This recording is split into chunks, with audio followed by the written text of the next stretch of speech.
Hi, everybody. I want to give you a little update. It'll be pretty short. I have another Zoom to do pretty soon, so I will get my camera up, do a screen share, and show you where I am with the legs. This is a figure that will be a 3D human figure. For those of you who have not tuned into the other similar earlier ones. And this is the first leg. It's going to be the right leg. It's going to go like that. This is the other leg, and see how much more it's bent. For beaters out there who are curious, I made the bend in a completely different way than I did the bend in this one because I wanted a more radical bend. This took two whole sessions of a certain technique that involves what I call artificially induced up beads, and this one does not. It took two of those whole rigmaroles to get this much of a bend. Because I wanted this much of a bend on this one, I wanted to not have to do three of those. I wanted to just basically get it all done in one fell swoop, so to speak. So instead, what I did is I worked down to here, then I put out a line, a circle of beads coming from the back of the thigh, and then I basically filled in the knee after that. I'm simplifying. If I do it again, if you're interested in a class, I can show you how to do it. But I also want to emphasize the, the kind of the pickiness I get into when I do these increases and decreases, and in this case, mostly decreases, but I did increases on the back of the calf here to make it more, well, look more realistic, I guess. Then I did some incremental decreasing. And for this, I will have to bring my little lamp over. Sorry about the glare. Too bad, folks. And I select beads that are roughly the same size as the ones I'm about to skip over, just like I did then. And for now, I want to select beads that are roughly the same size. What I had been doing from, say, here down to here, see how I've got three beads, three beads, three beads, and then it goes to two beads?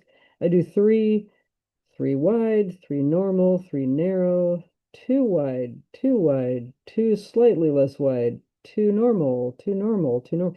So I'm basically creating shape by selecting beads that produce that shape.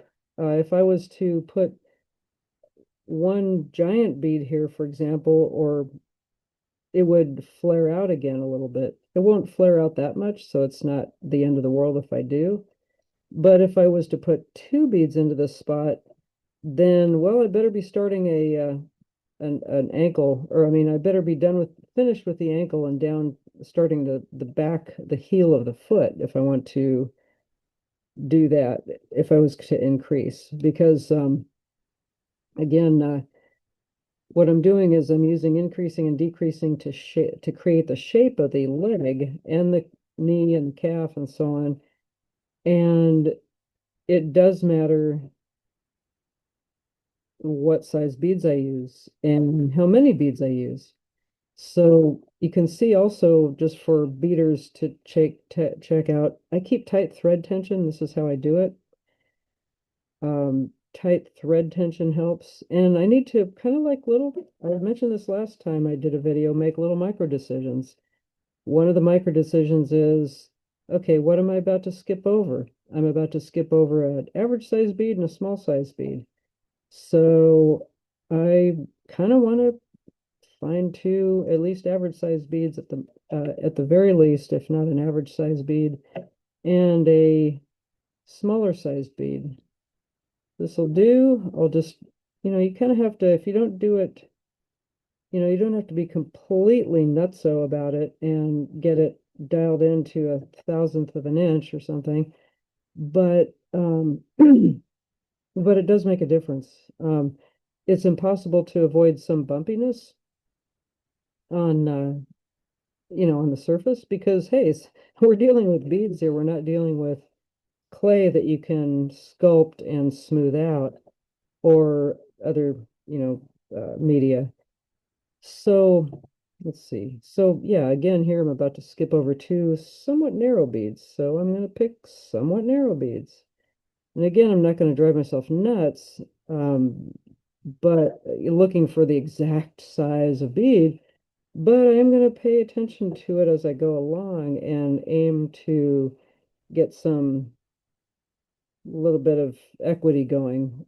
This is kind of sticking out here, so I'm going to make sure I don't make this stitch have beads that are too big or very big, because I want that to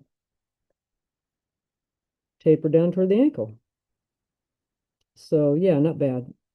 Uh, Sometimes if you or I if I find that I don't like the speed at which I'm increasing or decreasing, what I'll do is I'll do, especially if it's in a circle, I'll do a row of no changes, and that will kind of stabilize what the direction the work is going, literally direction, or the shape of the work that is being formed. So there are some subtleties that are either quite boring or uh, quite head scratching. Oh my God, is this woman like really gonna do it this way this whole time, the whole way? Or whatever, or intriguing, depending on your frame of mind. But what it comes down to is I figure if I have to build this bead by bead, one bead at a time, I may as well select beads that make a piece that I can feel good about, make a piece that I can be proud of. So I hope you enjoyed that little jaunt into my beading world, and I will stop the screen share and wish you a good day, a good creative time, and thank you for being here and watching this. Take it easy. Bye.